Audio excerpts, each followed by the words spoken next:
to the inaugural episode of Hanging in the Dugout, brand new baseball podcast. My name is Dylan Gainey. My name is Matt Jobs. Together we are hanging in the dugout. Matt and I have known each other for about 8 years. We used to play Little League together. Little League baseball is kind of how we first met. Continued our friendship through that.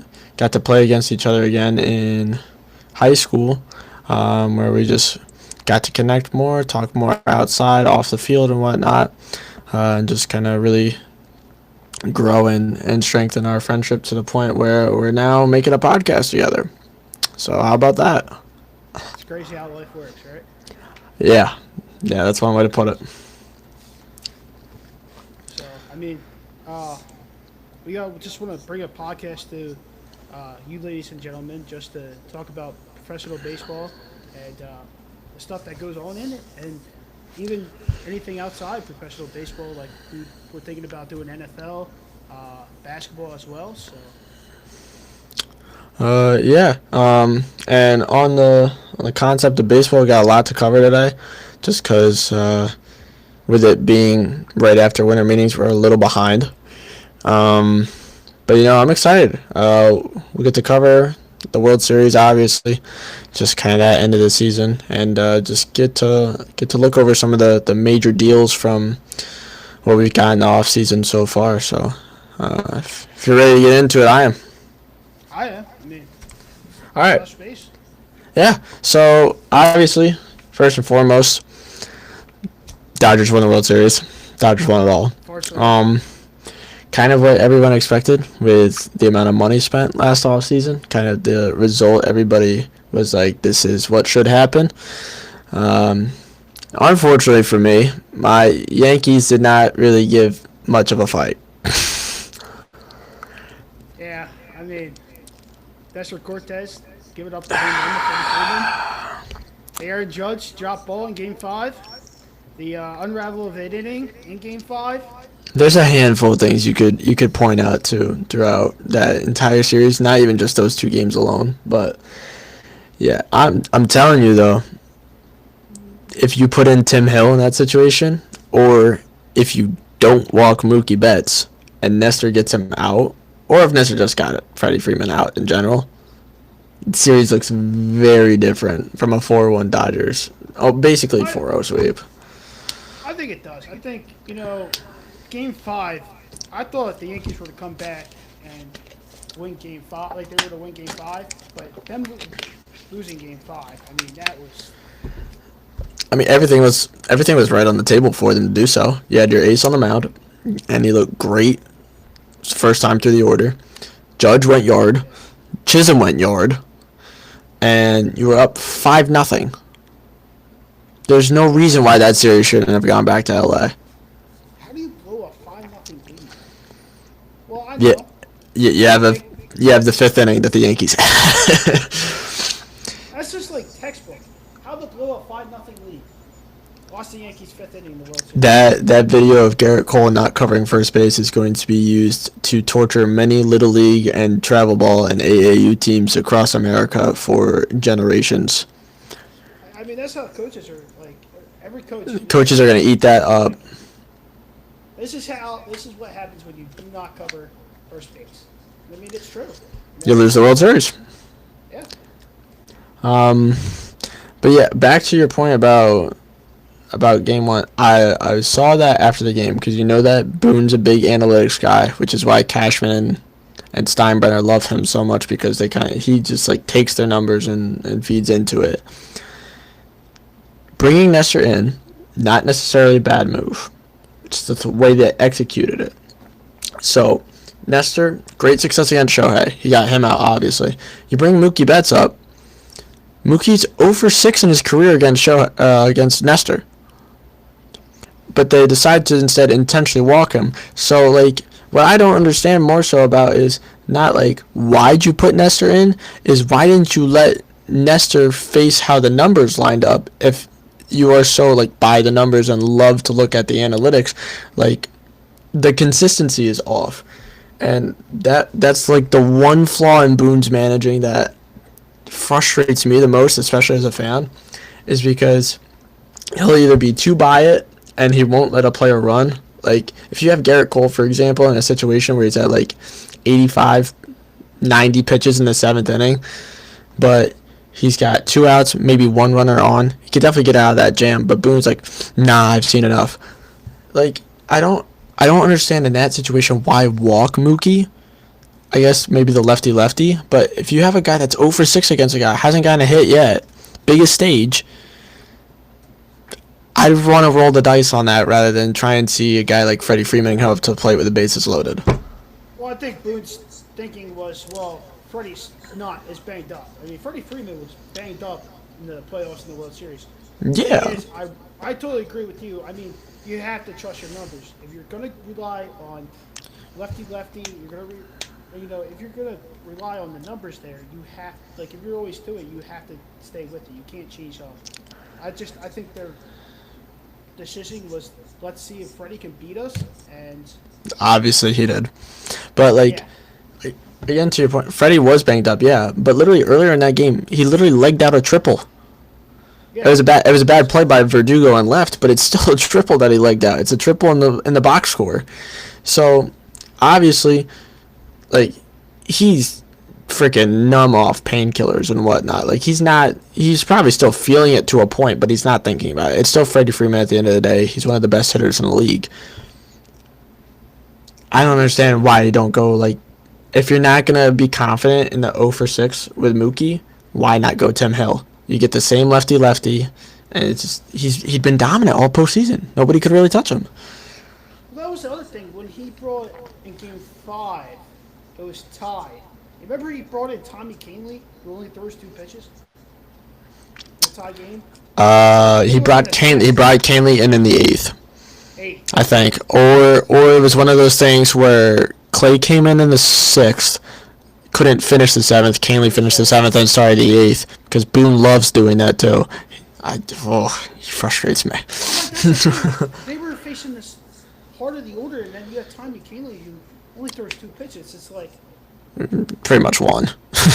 well, yeah, but like it's like The dude threw 60 straight changeups. It's either a changeup or it's the fastball, yeah. Yeah, it's like, all right, if you're a hitter, you're like, all right, well, I know what I'm looking for, so. Right, but the problem with Tommy is that he walked the bases loaded and put Weaver into a situation where you have to pretty much strike out or get a double play ball. And unfortunately, Mookie launched an absolute rocket to like the depths of center field that you can't get anybody out on. And it's just, from that point, it was over because 8th inning they stalled, and then the 9th inning you had the bottom of the order. And your best chance at that was Volpe probably getting a solo home run because Wells was having a worse strikeout problem than Judge. And Verdugo, you're not getting a lot of extra base potential out of Verdugo with that. So, I mean, it is what it is. I remember watching the game and I said, when Verdugo comes up, he's going to either do 2 things. He's either going to walk or he's going to swing at a slider or a changeup down and away. And that's what Yeah, he fell to a knee on a curveball in the dirt. I mean, you can't win a championship off the back of 2 guys. And that was the Yankees' problem the whole time. They love facing AL Central in the playoffs. They do better than them than any other division, which is why seeing 3 of those teams lined up in the bracket, as a Yankees fan, I'm like, oh my God, like, this is like the best chance we have to make it to the World Series since the last time we did. So for that, it was cool because like now I get to remember one, but we lost and got beat up pretty good and embarrassed on a national stage. And for Judge, it really tarnishes his legacy unless they get back and he is like a formidable force in the postseason. Yeah, but I mean the Phillies did the same thing. Huh? I mean, my Phillies did the same thing. They were the best team in baseball. And we felt, I don't know what happened. I guess New York. Yeah, that was weird. Something to do with Grimace, maybe. I don't know. All right, bro. No, I mean the Mets definitely had the hot hand coming in that series, but like you said, the Phillies were a really good baseball team the rest of the year. I mean, the thing was the Phillies should have won Game 1, but you Yeah. couldn't get the final 6. You got your best outing from Wheeler that you could have asked for a game one. How does a starter go 7 innings and you can't get 9 outs? The shadows went away. Mets conceded the ball then. I don't know.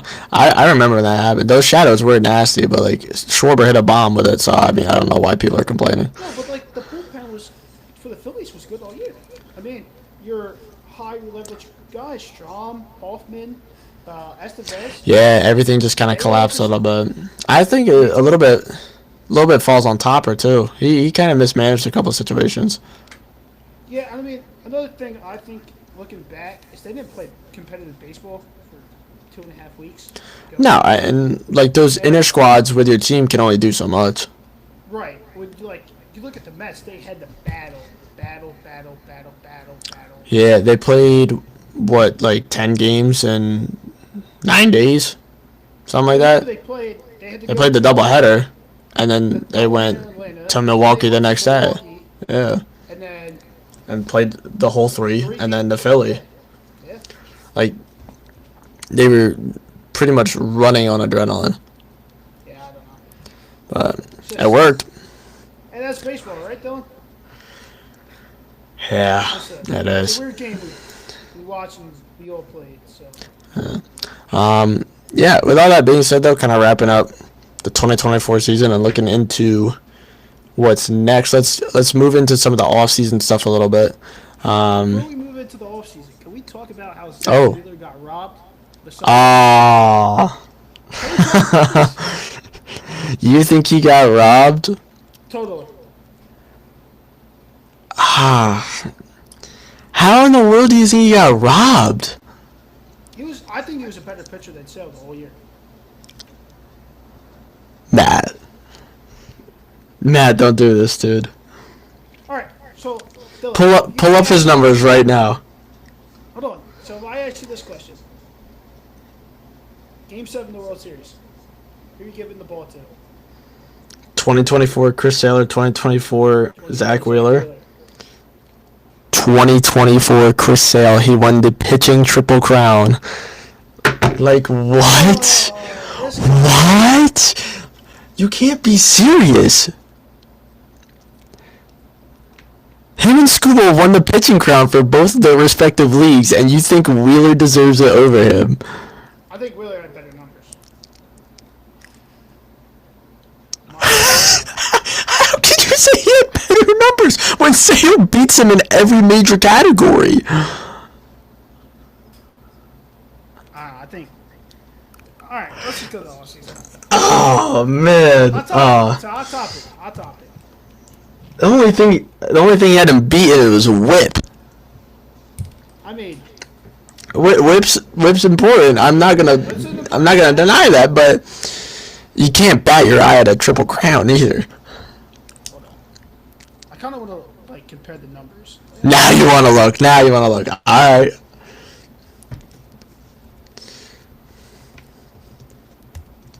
Unreal.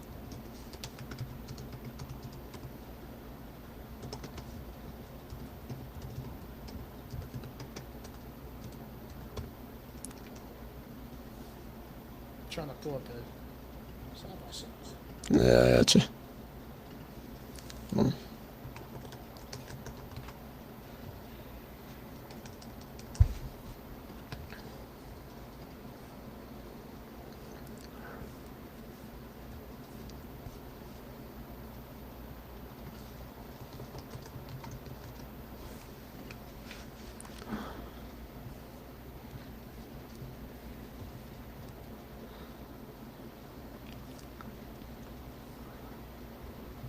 I mean, they have to the numbers are pretty much this. They're not I think the reason why Sale won is because of the wins, but I mean the EARs are they're not far apart, so What? they're not that far apart. Hold on.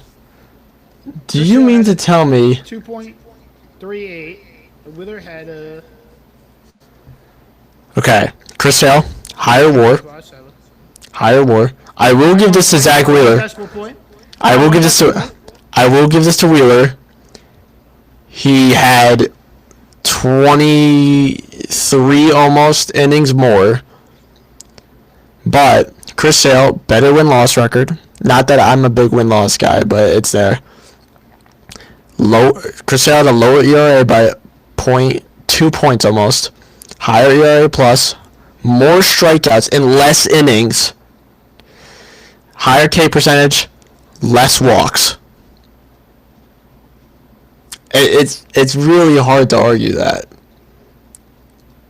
Now, if Skeens won and you wanted to argue Wheeler, I could get behind that.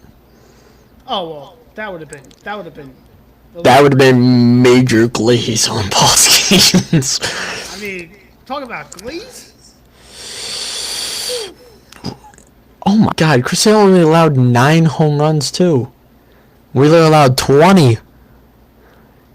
Kept the ball in the ballpark, struck out more hitters in less innings. I mean, like, my vote would have gone to Sale, and my vote agrees with the rest of the people apparently. But it can be debated. I think it's a debated topic, but I think you could definitely make an argument. I think it's a losing argument, but you can make a case probably. I mean, they both had great years. I don't know. Oh yeah, no, like. Oh, you lean to more a Philly athlete? Shocker. No, I'm not. A Yankee athlete? If you're telling me Luis Heel against Chris Sale, no. Even if you're telling me Garrett Cole against Sale, because Garrett Cole did not have a great regular season. No one on that Yankees pitching staff even came close to what Chris Sale did. Now, what about NL Rookie of the Year? Did you think that was a little weird? Like, I feel like that's a big debate too. Honestly, I would have rather it either be split between Skeens and Merrill, because obviously Merrill has the advantage of playing every day. Skeens doesn't, because obviously you're not going to have him throw out there every day. But Merrill also did help his team kind of get into a playoff spot. Skeens doesn't have that same luxury because the offense always sucked behind him for the most part. Cy Young votes as a rookie, so. Oh yeah, no, he had the greatest rookie pitching season, like numbers wise. It's the only guy to finish with sub 2 ERA in like the qualified amount of innings. Like, it was ridiculous. I think they made the right choice. I would have liked to see Merrill get his flowers too, though. I won't lie. And then for AL, I was kind of surprised they didn't give it to Colton Cowser instead of going Luis, because Luis didn't really pitch in September. But I am happy for Luis because I think he's going to be a stud as soon as he figures out his command. It shouldn't have been Austin Wells. Austin Wells should not even really been in the conversation. I'm not sure who else you would have put in at third, but you know, I'm okay with it being Luis Heel. Maybe that's a little bit of bias from me, but I don't really care. I think he had a good year. I mean, yeah. It's just dive into some of this free agency news that we got. Let's go for it. There's a lot of it. So I mean, it's not even just player stuff. Like, we literally got all kinds of things happening. I want to hear how the people, like our viewers, think about the Cy Young and the Rookie of the Year. Like, I want to see how people. Yeah. Get a little poll going. Sale or Wheeler. I think so. Because I don't think AL it's really a question. I think it was kind of ridiculous that people were trying to throw Clase up there against Skubal. Yeah, I think Skubal definitely had a better year. Skubal had that as a runaway. I mean, again, no slight to Clase. He had a ridiculous season. But Skubal literally put the Tigers on his back. Yeah, he was a big reason why they're in the playoffs. Yeah.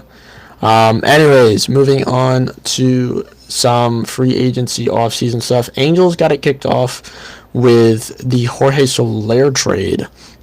What are your thoughts on the Halos grabbing the big bat from Atlanta? Well, I think Atlanta had to.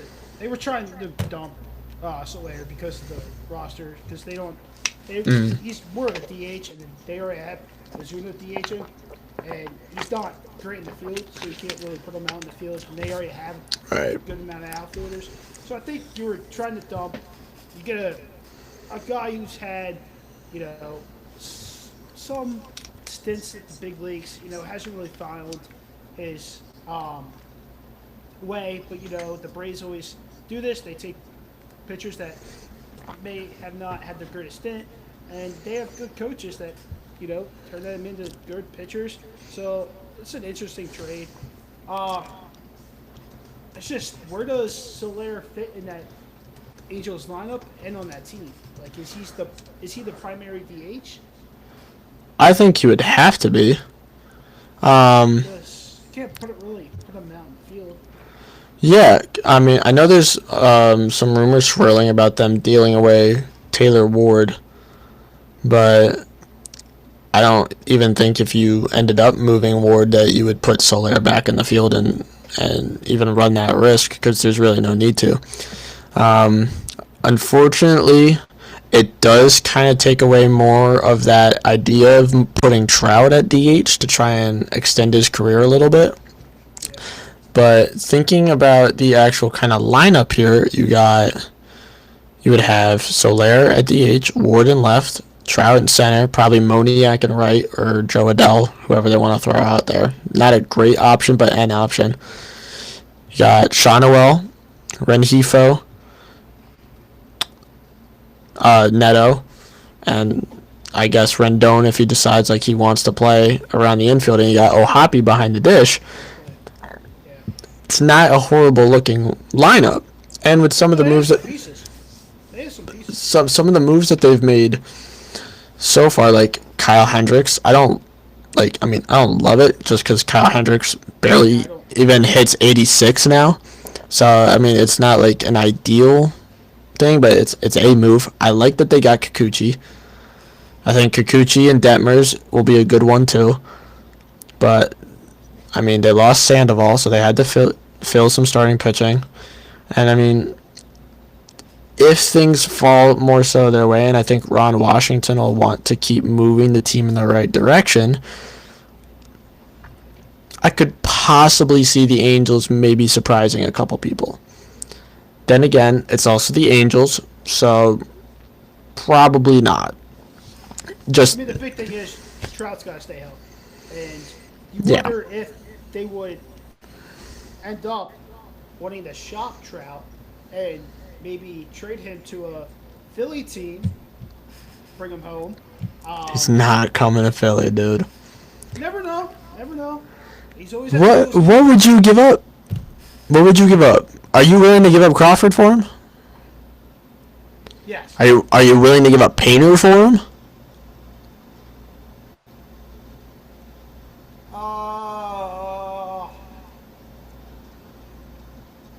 No. I'm a little surprised it took you that long to think about it. What about, would you part with Mick Abel for him? Yes. Oh. See ya. Struggled this year. Mick Abel. Yeah, Mick Abel did have a rough year. He had a 4 ERA in Lehigh Valley this year. It's only 4? I thought it was higher. It was like a 4.3. It was a little higher than a 4. It was up at like 5.6 earlier in the year. It was, yeah. I mean, they thought he could make the big league roster at like early in spring training, and he just. That's not happening. That was not happening.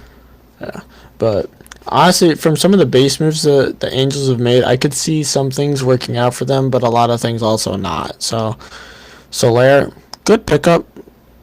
He'll strike out about 150 times, but he'll give you 25, maybe 30 home runs to back that up. So, not too bad. What it would take to get Mike Trout out of LA from Anaheim? Keys to the city, probably a couple prospects, maybe Alec Boehm. Throw Boehm in there. Nick Castellanos too. All right, no one's taking that contract, dude. You're stuck with that. All right, hold on. Boom. Nick Castellanos. We'll throw Griff McGarry in there. Oh my God.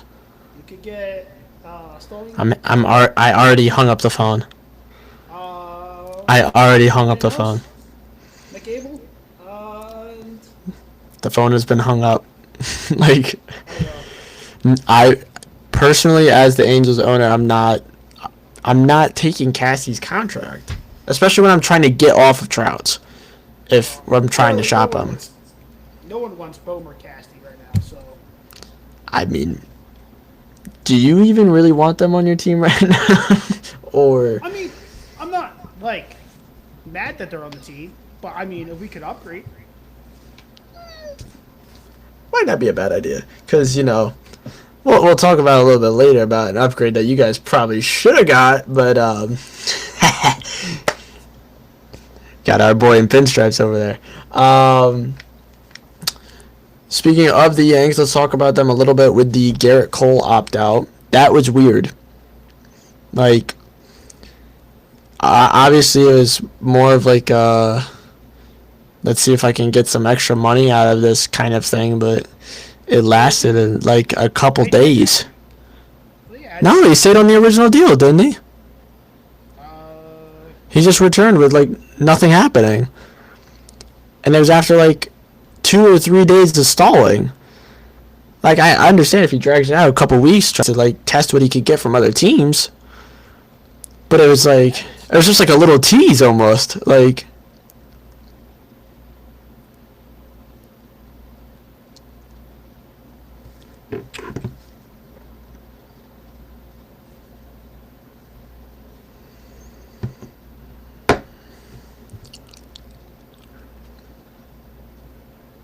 Yeah, I don't know.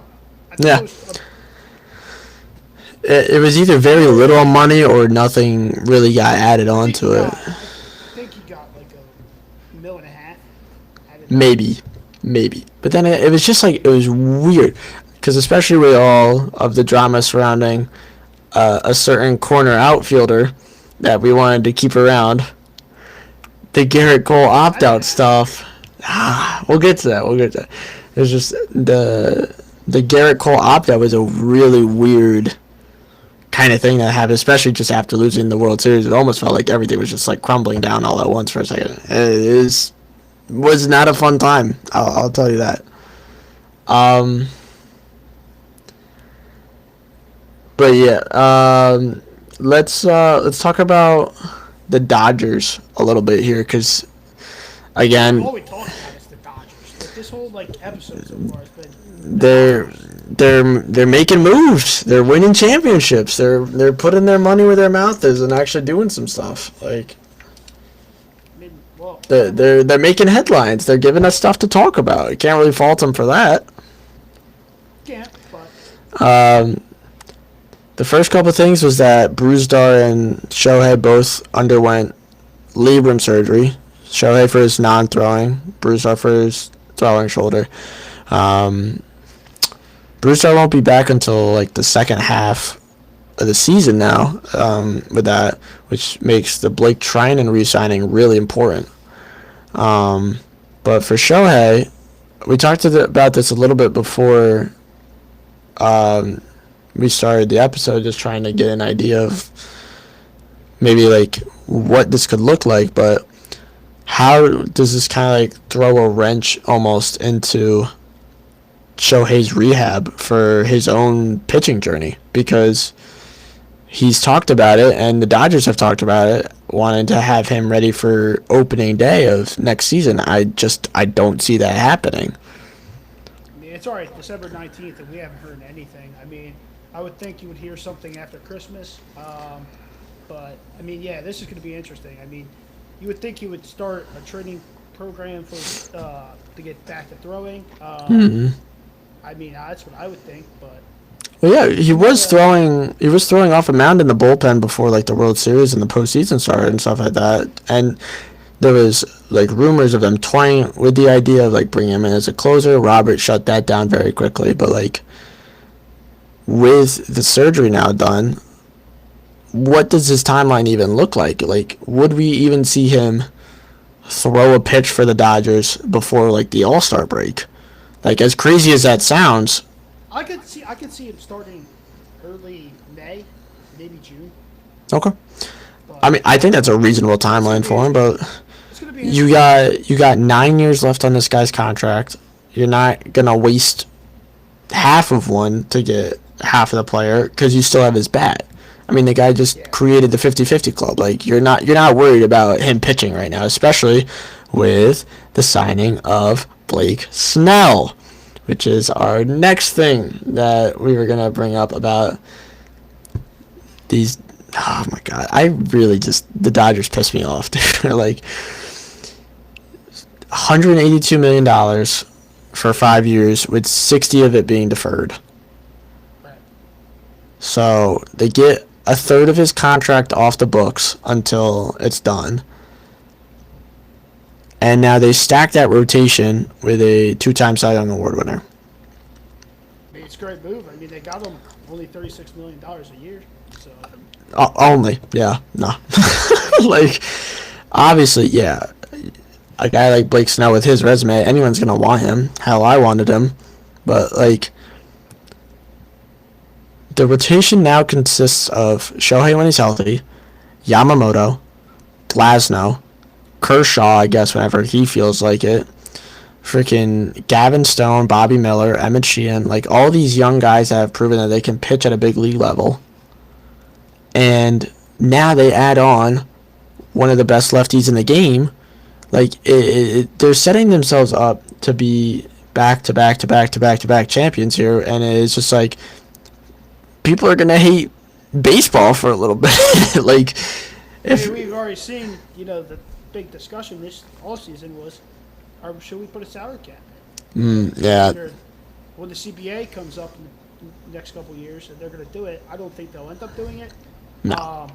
Just because of how greedy the Players Association is. But it's greed on both sides because players want to be paid, obviously, but owners want to keep the money in their pockets, which is part of the problem because you look at teams like the Guardians, right?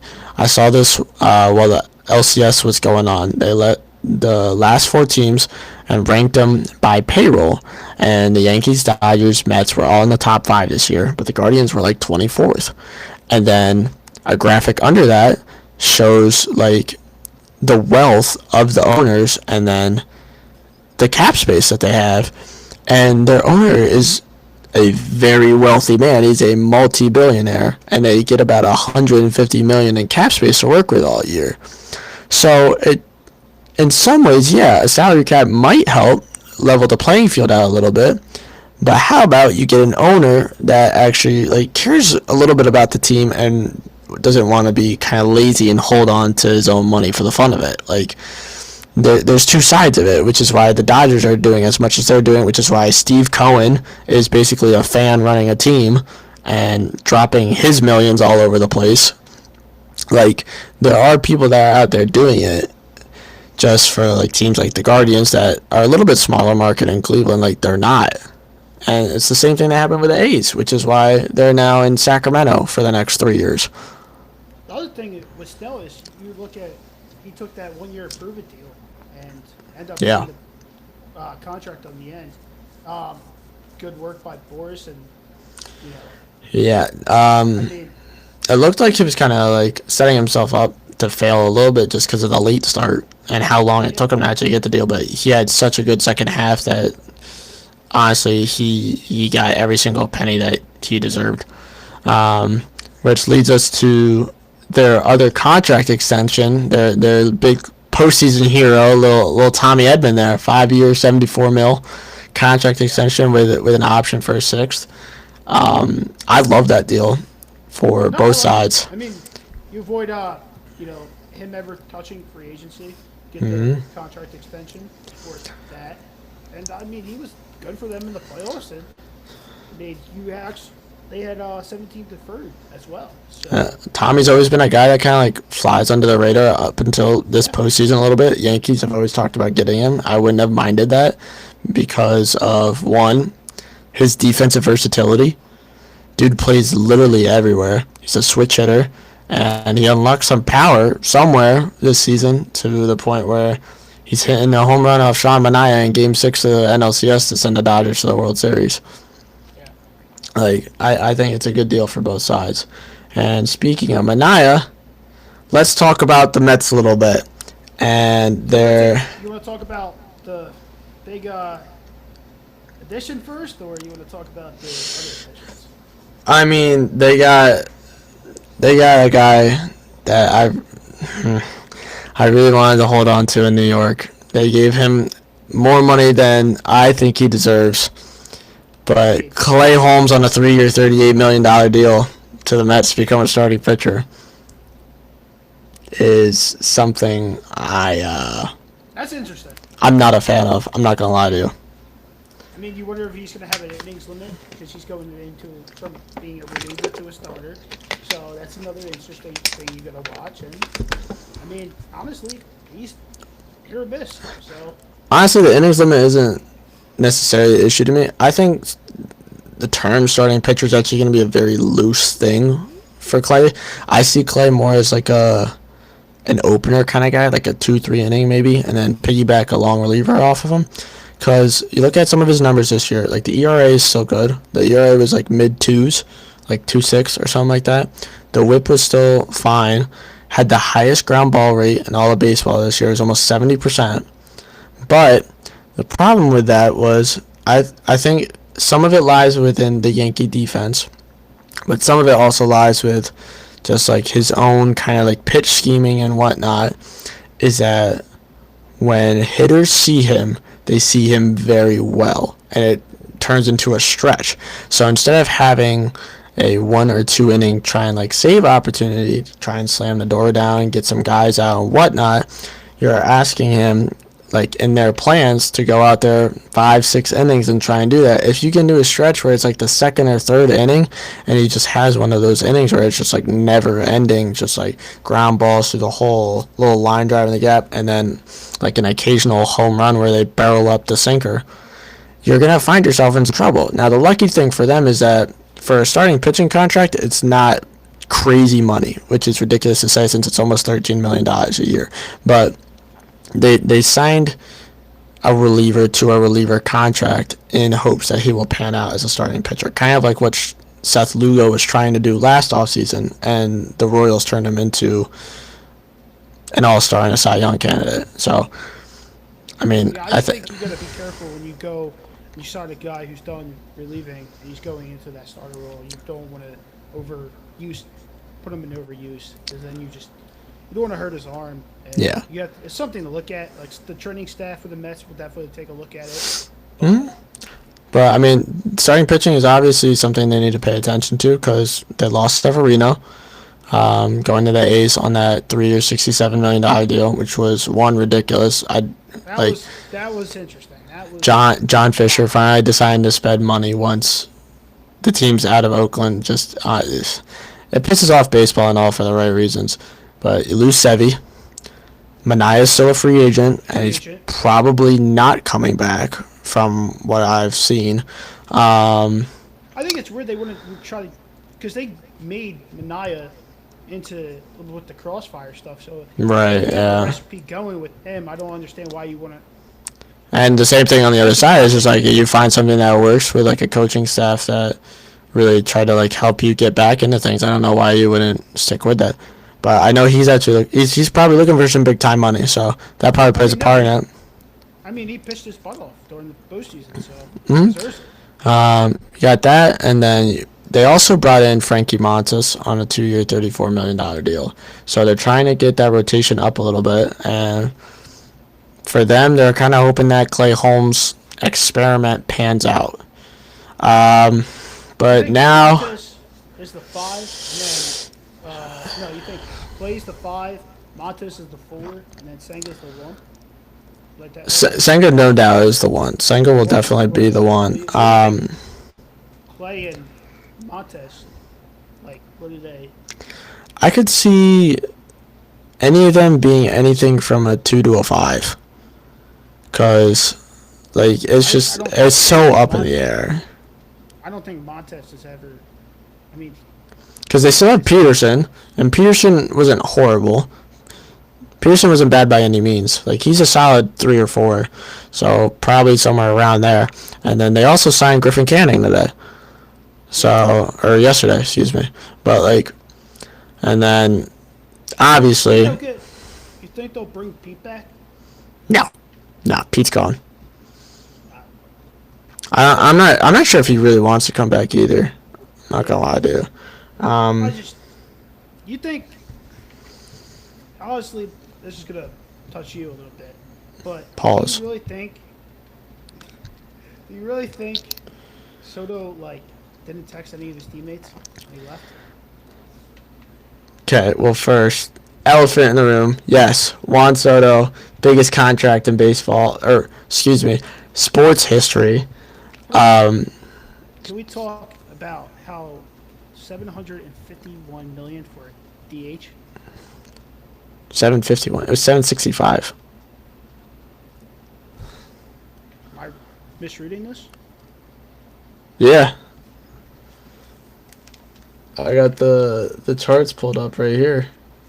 15 years, $765 million. And it has the chance to become 805 when it's all said and done. Okay. Misreading. But like, do you think it's kind of crazy that where we at in baseball, like we're paying that much for a guy who has subpar defense? And it is, I mean, don't get me wrong, he's an elite hitter, but do you think they overpaid? Oh yeah. No, I think that I would say the same thing if the Yankees got him back, because no one should be making $51 million a year. That's ridiculous. And the fact that it could get up to 55 is also ridiculous. But I like to see. I don't understand the whole royalties. Like, okay, like it doesn't make sense to me. I think it's all. I honestly, this is gonna sound. Dylan, you might not like this, but I think he didn't want to play second fiddle to Aaron Judge because Aaron Judge is the. Oh yeah, no. With the Yankees. I think there is some truth to that. Wouldn't be the captain. He's not the captain. He's not the guy. Yeah. He's not the guy. But Mets, it's only Lindor, and he's worth. Whoa. I think. Don't say it's only Lindor like that. Come on. I'm not trying to say it's only Lindor, but right now it's only Lindor. It is only Lindor, but you also got guys like Vientos that are still coming up, and you got Mr. Met, Brandon Nimmo. So. I mean, no, they have some good pieces. I mean, Vientos. It's not that I think. He really made me shocked this postseason. So. Yeah, the stuff with Soto. I mean, he obviously wanted the most money. Cohen was willing to give it to him, and it's exactly what he took. Like, I don't have hard feelings about it. I'm not upset that he left. Yeah, I'm upset that he left. Let me rephrase that. I am upset that he left, but I'm not like all these other fans of baseball that are like, such a diva, like he's just the worst. Like, I'm not gonna lie, I did lose a little respect from actually a lot of respect for him from his interview, just with like how he was talking about it. It just seemed very kind of like disingenuous. But I will be grateful for the 1 year that he had with us, like, because there's no way we don't make the World Series without him. I mean, my thing is, like I said, I think he wanted to leave the Yankees because he didn't want to play second fiddle to Judge. Yeah. No, I mean, that definitely played a part in it. I don't blame him for doing it, but, I mean, some of this, I don't know how much of it's true, but this stuff coming out that he didn't text any of his teammates, I find it hard to believe, but I don't know. Yeah. I saw something that said he had to change the number because of the amount of text or whatnot people were trying to get out of him, of like, where are you going, kind of like, what's the process looking like. He couldn't deal with it. I find that kind of fishy because, like, even if you change the number, you still have the numbers of the guys from the old phone and whatnot. It's just like there's parts of it where I'm just like, I'm not really thinking about it, like losing sleep over it or anything like that. Do I wish he stayed? Obviously. Like, he's a generational kind of guy that doesn't always come around the locker room. But, it happens. It's baseball. People are going to have that kind of ego and selfishness and say, where can I make the most money? And that's exactly what happened. We'll see what the Mets do with it. Do you think Boston was a big player? Like, I mean, I No. know it obviously came down, but do you think Boston even was like? I think they were in the mix, but I mean, I don't think Boston had as strong a case as some people were making it out to be. Yeah, I think they had a case. I'm not gonna negate them. I think they actually put a strong presentation together from everything I've read. But they definitely weren't close to cracking the top two. I think it was really just between the state of New York about who was getting him. And obviously he went to Crosstown. Mets also got Jose Siri too. Yeah, that That's interesting. they didn't really like. They gave up nothing for him. They gave up Eric Orzi, pitching prospect, or I'm not even sure if he's a prospect really. He's just kind of a middle of the road kind of guy who's had some service time but hasn't really made a lot of headway. Let's see kind of what side works out for that. I'm in the front office of the Mets, or I'm a Mets fan. I wanted to get another pitcher that could be someone to play off with Senga, but I mean, I don't think you can. I think if you sign Soto and you don't build around him, I think it's kind of like, well, what did you do? Like, yeah, you signed the big Right. Like you signed the big fish, but like you didn't do anything else. Where's the rest of the pack? Yeah, and Where's honestly, that's part of why seeing what the Yankees are doing, and we'll get to that a little bit later because there's some other stuff that we missed that I want to talk about first. But seeing some of the moves that they're making with the amount of money that they now have because they didn't ink the deal with Soto, in a lot of ways, I think we're going to be a little bit better off for like the long-term future. Again, obviously having a guy like Soto is a generational kind of like once in a lifetime kind of thing. But when you get the guys that they've gotten so far with what they had to give up, I think Cashman's doing a very good job of pivoting and moving on to the next guy up. But kind of like I said, we'll get into a lot of that later and a lot of the like available guys that are still in the market. Some of the non-free agency news, the Rays are not going to be playing at Trop next year. They're going to be playing at the Yankee spring training facility. Well, this sucks. I mean, honestly, Hurricane Milton destroyed. Yeah. Tropicana Field. That was nasty, dude. Like, you've seen the pieces of the roof that like came off and stuff like that. Yeah, that was nasty. But that was insane. They've been talking about doing Tropicana Field or maybe building a new stadium in Tampa. So I mean, it's the worst stadium in Major League Baseball. It's almost like it happened. I mean, it's weird to for play a good baseball. thing. I mean, I know Arizona, you can play like it's got the roof. That's weird. Yeah. That's like fully I don't know. It's fully Well, yeah, but you also had like stadiums back in the day, like Humphrey H, Metrodome, and the Kingdome that people love. It's just because of how poorly run the Trop is. Oh no, yeah. There's that, and then the Reds kind of made a splash with Kansas City, exchanging some former top prospects. Brady Singer going to the Reds for the former Rookie of the Year Jonathan India and outfielder Joey Wiemer. Who do you think won that? I would have said the Royals because I think if you put India and Bobby Witt up the middle, I think that's good. Like the Royals needed some offense. Yeah. And I mean I think that's a good move. I would have done that, but I mean, you give up pitching and also pitching helps you win ball games. So we'll see how it plays out. Honestly, I'm a big fan for both sides of it, to be honest, because Singer was more the back of the rotation, turned into a reliever for the postseason for the Royals. So you get him in a spot where he can kind of get back into a rotational, like probably like 3, maybe 4 for the Reds. and then you bring in India to somewhat fill in that kind of second base gap a little bit, and solidify a solid middle infield with Pasquantino at first and then Franco at third. And then Weimer kind of adds a little bit more defense into the mix at center when you got Melendez in left and Renfroe in right. So I would give the edge to the Royals because I think they already have a strong staff.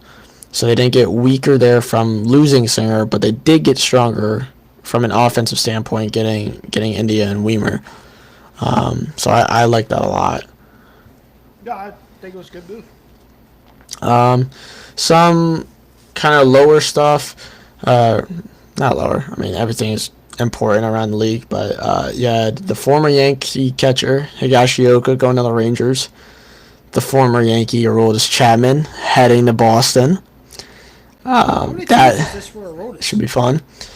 So a couple, right? Cincy, the Yanks, Cubs, Pirates, Royals, Rangers, Boston now. Is that it? I don't think I'm missing anything. I think that's it. Yeah. Yeah, that's it. So this is number 7 for him? Yeah. Not bad. Still got some gas in the tank, so I think he should be all right. He's still hitting 100, so.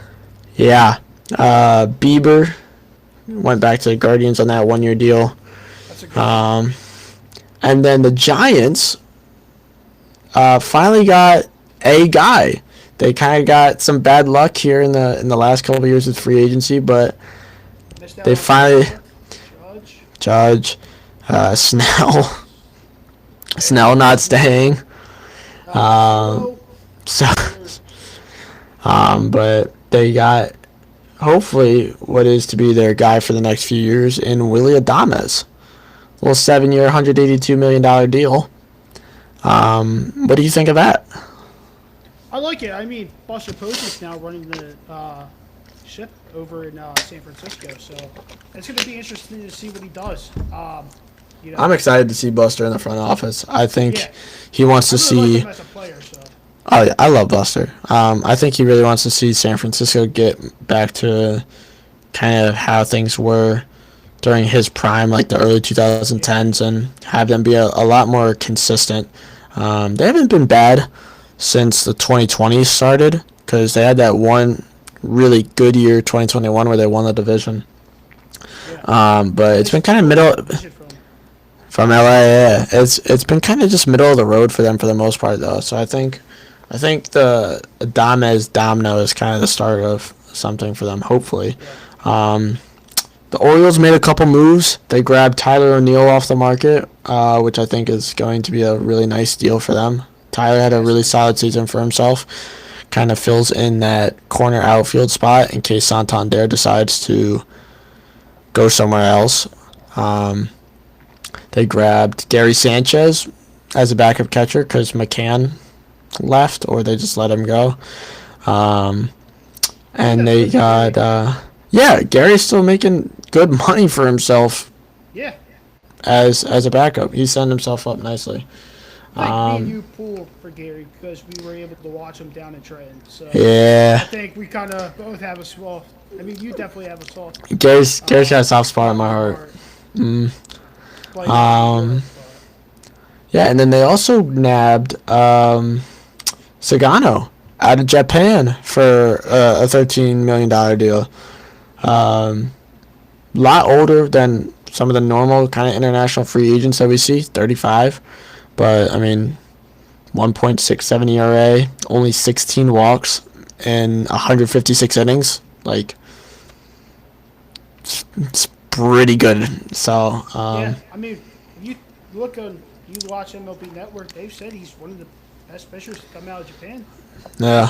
Ohtani. So, I mean, there's another guy coming out of Japan we'll talk about soon in a minute, but, I mean, we'll see. Yeah. A little older. Little nice grab for your Phils there. They got Jordan Romano. Finally. finally, Dave Dombrowski did something. There For we go.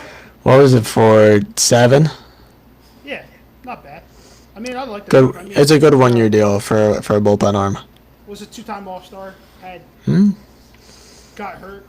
Didn't have the best year last year, but this is a guy who can close ball games out, and Yeah. the Phillies need to build on the bullpen and maybe try to make a move to get a bat or another bat. But I mean, they finally, every other team was making moves, and the Phillies were kind of staying put, and it was like, what's going on with the Phillies? And finally did something. So I think Toronto was a good grab. And then the last kind of bigger deal that I wanted to talk about before we talk about some of the Yankee stuff that was going on. Actually, 2 things. Sorry. Eovaldi, back to the Rangers, 3 years, 75. Kind of figured that was going to happen. That should probably be like the last deal of his career, or one of the last. He's already 35, so by the time that's up, he'll be 38, going on 39. There's not going to be much left probably after that. And then the Blue Jays getting an absolute steal of a trade in Andres Jimenez. Yeah, that was ridiculous. Yeah, this was a steal. I was sitting in the dining hall as they were like preparing for their finals breakfast at school, and I get a notification on my phone that Andres Jimenez just got shipped out to Toronto for Spencer Horwitz. Yeah. And I looked at both of my teammates that I was eating with. I was like, you cannot be serious. Yeah. I mean, it's honestly a win-win for the Blue Jays. Horwitz is a decent prospect, but the defense you're getting out of Jimenez and the potential offense you're getting is so much better than I think what Horwitz could offer. And you also got Sandlin, so you got a decent piece for the bullpen to pair with that Yimi Garcia re-signing. I think Jimenez is just one of those guys, he's a slap hitter, can play good defense. He's an all-around good baseball player. He's got a great glove at second base. Could definitely play shortstop if you wanted to get Bo out of there. He just offers a lot more than I think Horwitz does. So I think it's a good move for the Blue Jays. But now, let's talk about the Yanks a little bit more. Max Fried, big time signing, 8-year, $218 million. Devin Williams trade for Nestor. Fried, real quick. You want to talk about Fried a little bit more? All right, my bad. Do the years on Fried's contract scare you a little bit? Yes. 1,000%. Surprised. I wouldn't have given him the.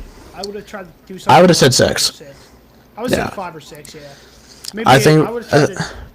I mean, I think he was looking for a long term, but I think he would have tried to do 5 with a 6, like a team. I think he was searching for 6. The Yankees were willing to go 7, but then it came out 5 minutes later that he got 8. So I was like, okay. But I think by the end of year 4, that regression will probably start to hit a little bit more, especially with the forearm trouble that he had the last 2 years. Just some of the injury history. I'm not super worried about it. I think he'll actually do really well in New York. I am excited for that. But the other thing that I was really excited for are the 2 trades that we made. First, Devin Williams. You fill that closer hole immediately that Clay Holmes leaves, because maybe you're not as confident in Weaver being the full-time closer. You get a guy that's won the reliever of the year twice for a prospect that just had a really good fall league and Super Mario, basically. Like, well, I think, I mean, you suck. Cashman did a fantastic job with that. I think the people in New York were kind of sick of Nestor Cortez, and they tried to they said he's on the trade block, and they traded a young prospect who, I mean, played well. I mean, he had a good Durbin. Durbin's good. I think he could fill that hole that Willie Adames is going to leave. He could slide in and fill that hole. And I think for the Yankees, you can pair Devin Williams and Luke Weaver in the back end of that bullpen. I mean, that's Loizaga too. That 7-8-9 is going to be deadly. 7-8-9.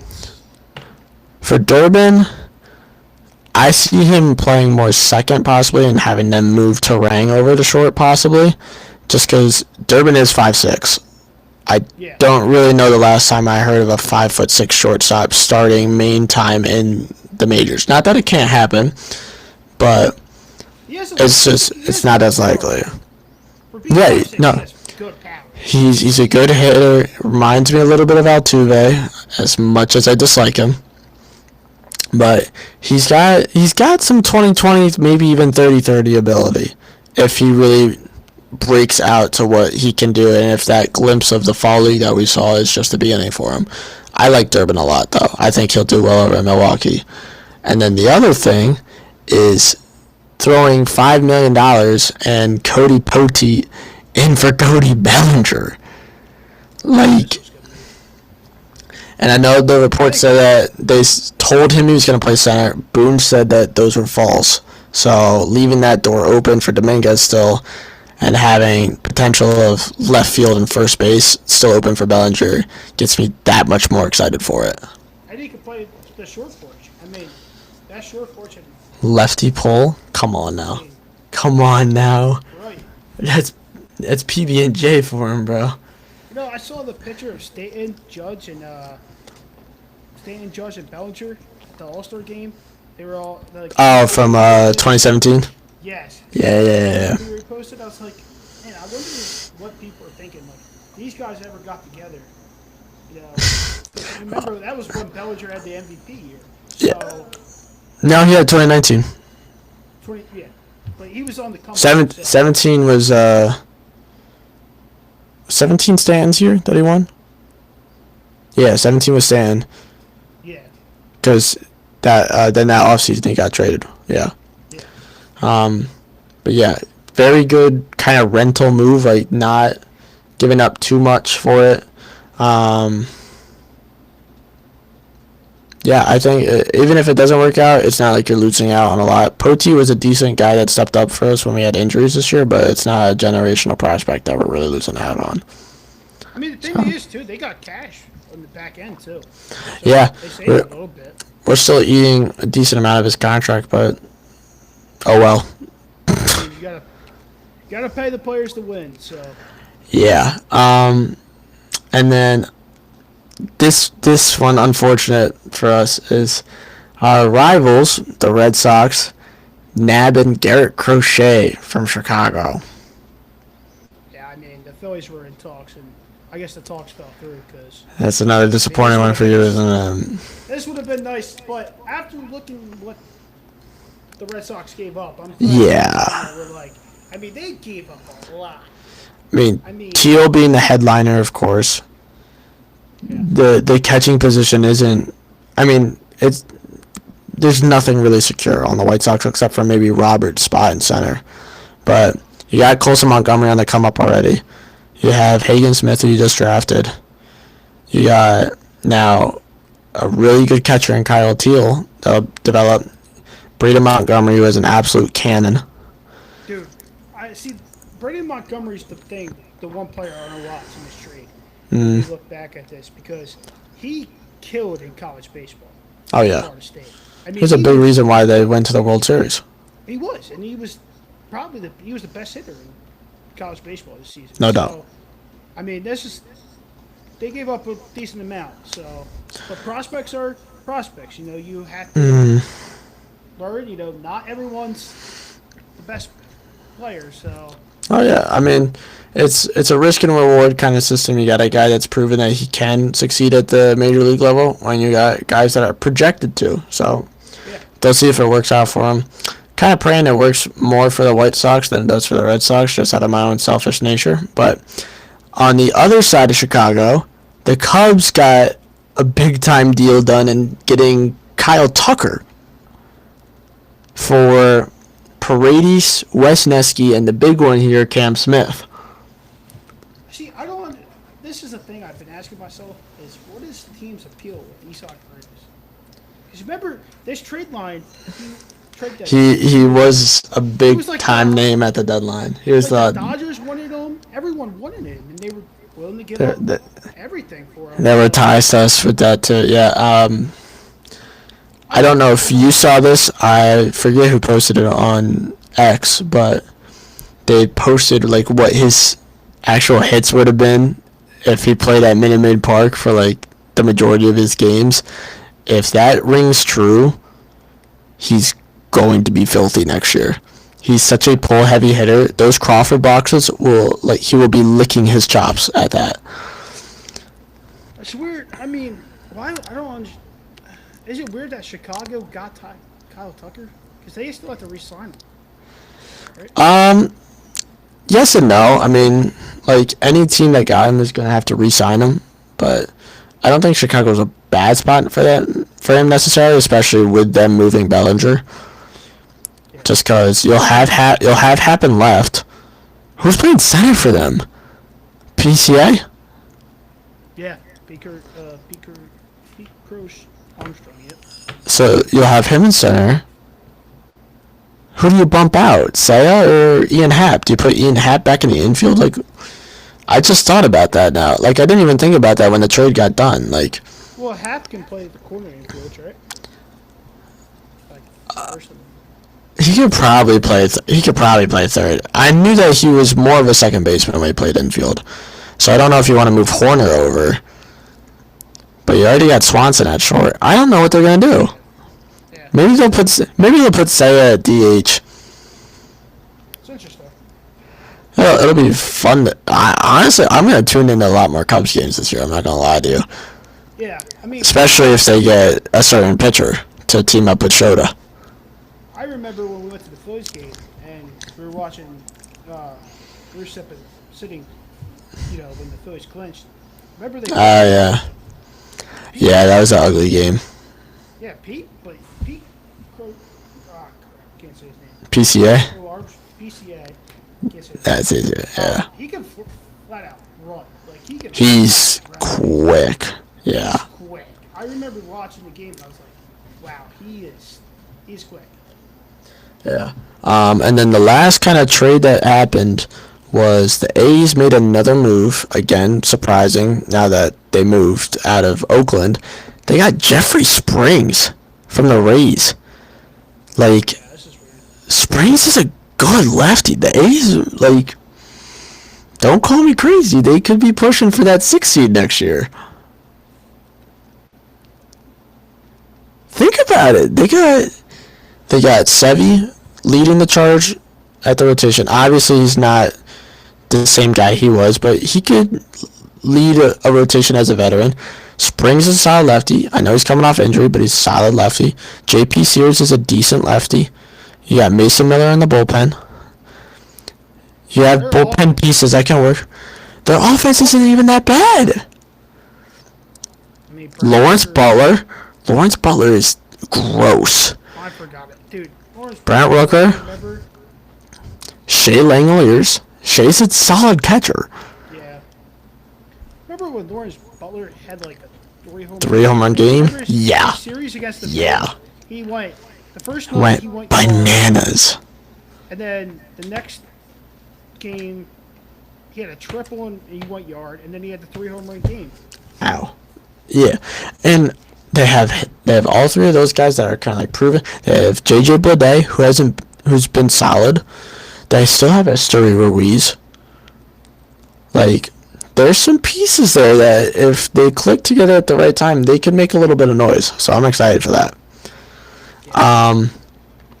Okay, so with all the news being caught up on, now we get to the fun part with kind of who's left, kind of where they could be going. And I want to start with our good friend that's coming overseas, Roki Sasaki. Hey, I've said it all along. Philadelphia, be a nice spot. He's not coming to Philly, buddy. Not coming to Philly. I mean, why not? Why would he? Apparently the Phillies have had scouts in Japan. That's what I've been hearing on the old. Every team probably has a scout out there, I dude. was hearing through Twitter, I've heard Phillies are very high on the certain Japan pitcher. Watch it not be Roki Sasaki. Watch it just be some random guy we never heard of. I think on my Christmas wish, Roki Sasaki is on my Christmas list. Well, I mean, he's not even going to sign until like January 15th, so sorry, buddy. Maybe we wake up on Christmas, he signs. That'd be something. That'd be interesting. Honestly, though, and this is bias aside, too, I think it's really down between three places, and it's the Dodgers, the Yankees, and the Cubs. I'd love to see him go to Chicago, because I think him and Shota would be a really good 1-2 punch. And Seiya's there too, and I know that it seems to be for a lot of these like players coming over from Japan that they like to be around other Japanese players, which is totally understandable. But you have those two that kind of established themselves in the league. Shota just got some votes for Rookie of the Year. I know he lost, but he had a really good rookie season. Seiya's been in the league. This will be his third year now, I think, coming up. You got some options over there. The Yankees have some history with it. Mets probably draw interest with Senga. Yep, the Mets could do that with Senga. The Yankees, I know that they are working on a presentation for him right now. If Hideki Matsui is not in that meeting, then they are setting themselves up to fail. And yeah, you got to pull out all the stops for it. But the Dodgers obviously have the upper hand. They have the best player in our sport and the guy that just signed one of the biggest deals that came over from Japan last year. And a big freaking World Series trophy that can sit in between them. So, obviously, a lot of signs point to him going to LA. Personally, I think for baseball's sake, I'd love to see him go to Chicago. I think it's a lot more of a pitcher place. I think he would succeed really well there. Selfishly, I'd love to see him go to New York because I want to see him in navy blue pinstripes, not light blue. See, I'm just going to be selfish. I just want him to Philadelphia. Oh, yeah.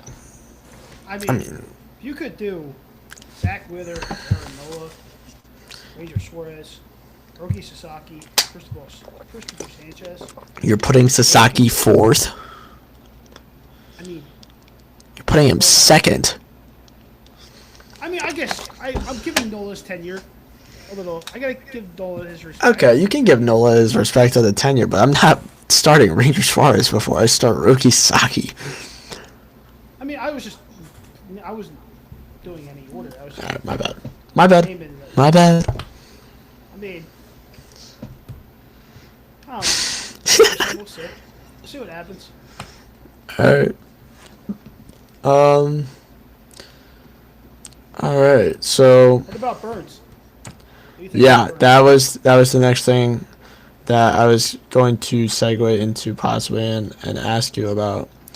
I think if Baltimore doesn't get him back, that's a big loss for Baltimore. Yeah. I mean, it's a big loss if you don't. Any team doesn't get him back. So. I really don't know.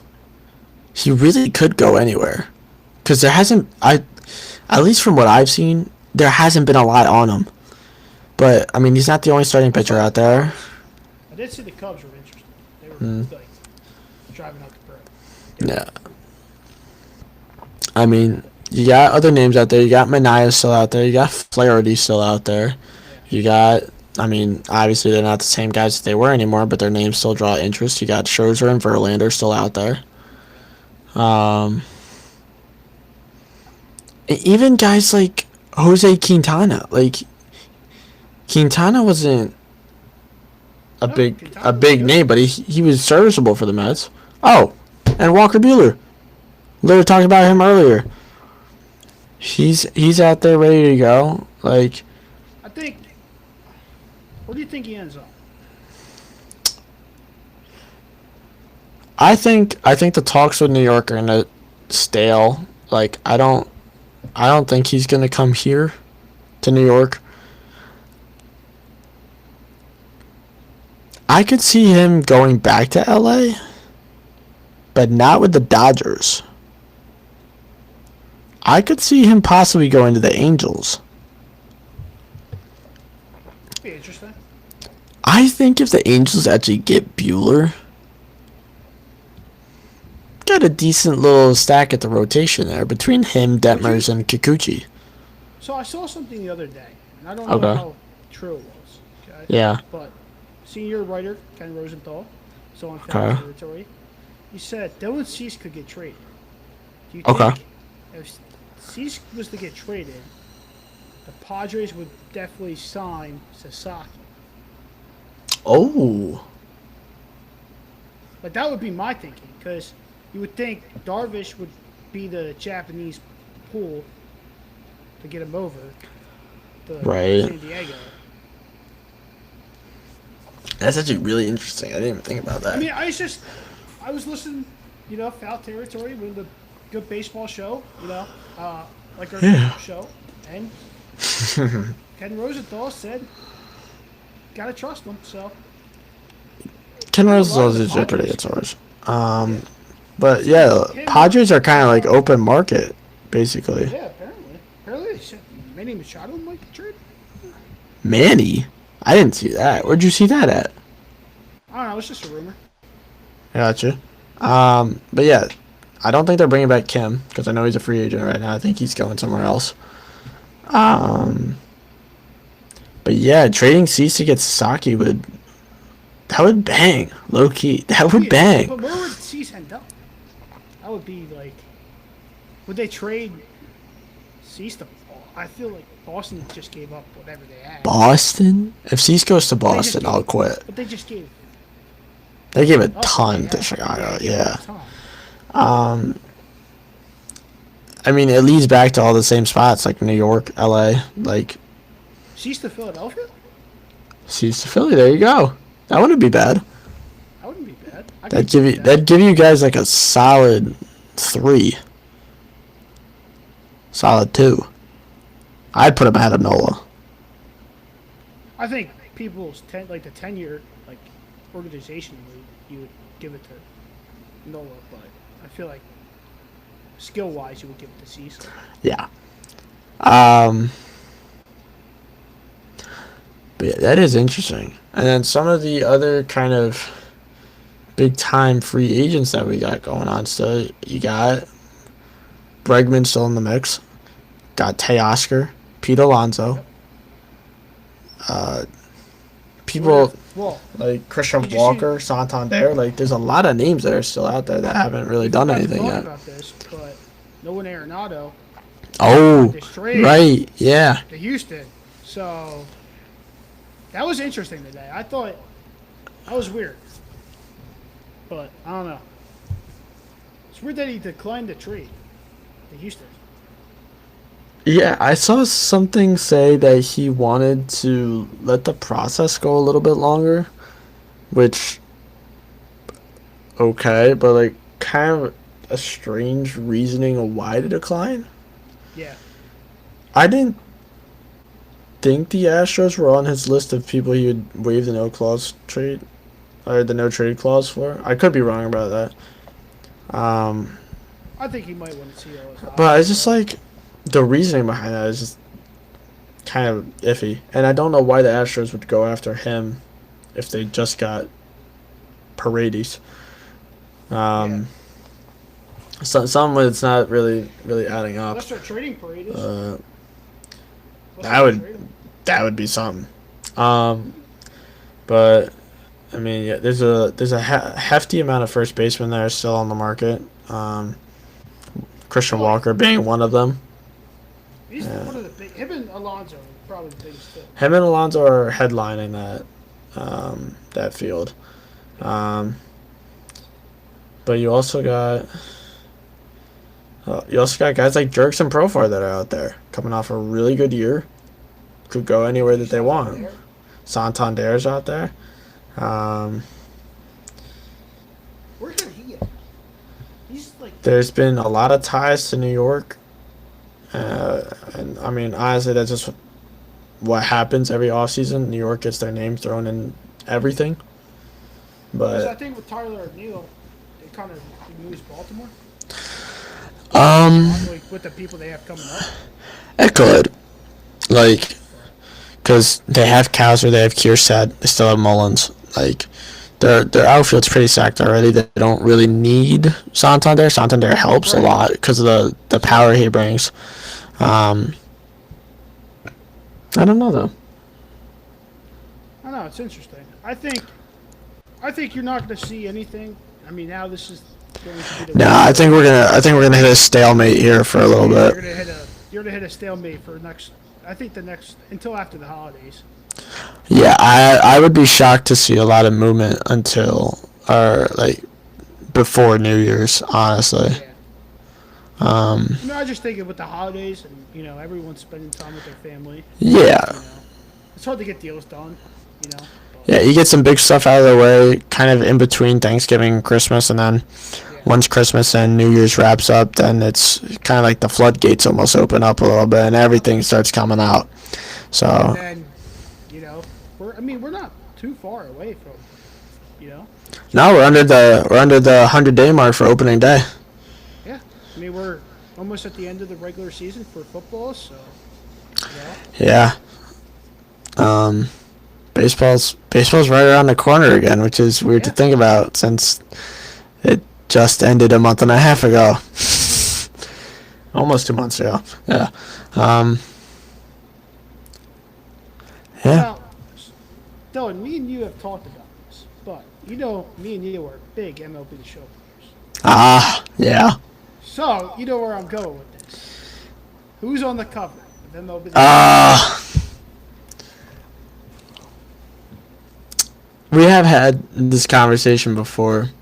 I think my opinion has slightly changed on it. Okay. I don't think it's going to be Bobby Witt anymore. I think it's going to be Paul Skeens. I've been thinking it's either going to be Paul Skeens or Soto. Yep. Especially after the contract, Soto puts himself in a very good position to be a cover athlete. But Skeens, being who he is and always kind of being in the spotlight, also puts himself in that position as well. I don't know. Could be either one. I think the Pirates. I want to see them make a move. They don't do anything. Neither Central does anything. I know. It's just they sit there and they're like. They stick with what they got, and it works. I guess. I mean, it just kind of started working for the AL Central this past year, but I'd love to see the Tigers do something because they already got to the postseason and got some pieces there, but they have good pieces. They need the offense. They just need the offense. Yeah. I think the Pirates have exciting players, but just not. There's a lot of promise there, but not a lot of execution. Yeah. Yeah, I think that is going to wrap it up for what we got here today for our first kind of go around.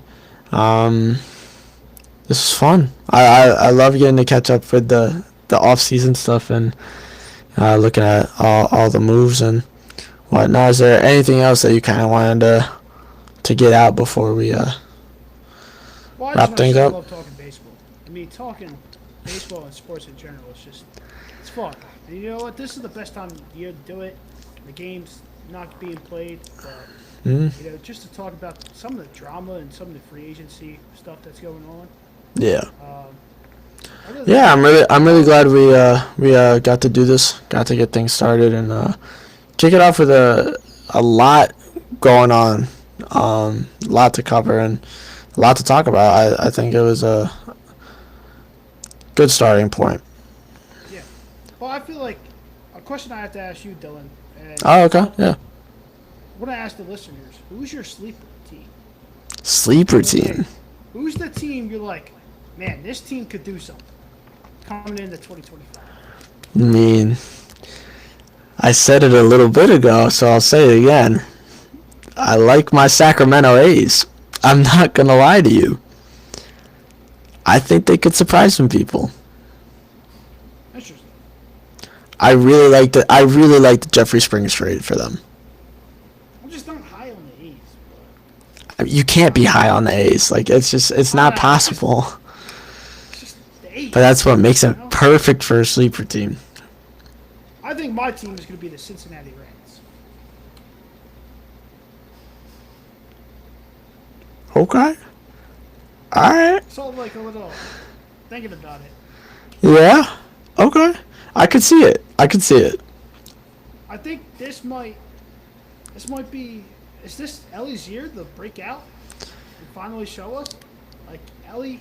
He got the MVP's wild, but I know MVP's wild, but like, could he do something like where he? he definitely can do something. Yeah, he got the All-Star nod last year, Right. so I think building off of that, going back to the All-Star game would be a good start. But maybe sliding onto an All MLB team would be a good benchmark for him. I mean, I'm not talking. I know I said MVP, but just him playing up to putting the Cincinnati Reds on their back, and maybe they make the playoffs. I mean, you got some good guys over there. You got Matt McClain coming back from injury. Hopefully you got Encarnacion Strand kind of blossoming. Candelario, veteran presence. But you also got Spencer Steer and Friedel out there that are going to do damage. Having the pitching staff come around, like, I could see it. What if they were to sign Pete Alonso? Or Christian Walker? Oh, I mean, I think they have like a good amount of faith in Strand and whatnot because he is a corner infielder, No, I think. and they still got Candelario, but I kind of like the idea of Alonso possibly because I want Walker for myself. See, I think like Walker defensively to help with Ellie's. I know Ellie can throw the ball a little wild. I mean, Walker's not 7'8", dude. I mean, does put good defense over there at first. Yeah, Gold Glover. Yeah, any team would be lucky to have him. I think mine are either the Angels or the Reds. Probably. Angels. So you're gonna be shocked at me saying the A's, but you're gonna pull the Angels out on me? Get out of here! I mean, what Get out of here! What if the Angels did a big free agent signing? Like, what if they got all along? Big free agent signing. Okay. Their last big free agent signing hasn't played 162 games for them yet. Like, it's just, it doesn't work for the Angels, dude. It really just doesn't. I mean, I think this is what we do in the offseason. We just throw hypotheticals out there. Oh, yeah, no. So. Of course.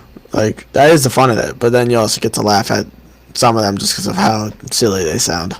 Yeah, I think when I said Randy Reyna was going to have a big season. Oh, Remember when my I said that last year? God. I got it. Yeah, that was That's not your finest. not my finest take. Nah. Yeah, like I said, good starting point. I'm looking forward to whenever the next time we get together. But thinking when? Football next time? Possibly. Big Christmas slate next week. Maybe mixing a little basketball. Got some stuff going on. Football and basketball? Possibly. But yeah, for me and Matt, thank you for tuning in. I know this is a bit of a longer kind of episode to start things off here, but a lot to cover. And until next time, we'll just be hanging in the dugout. Thank you, guys. See you guys. Holy shit. Yo, did you fuck with that outro? That outro was hard. I said, you fuck with that outro? That outro was hard.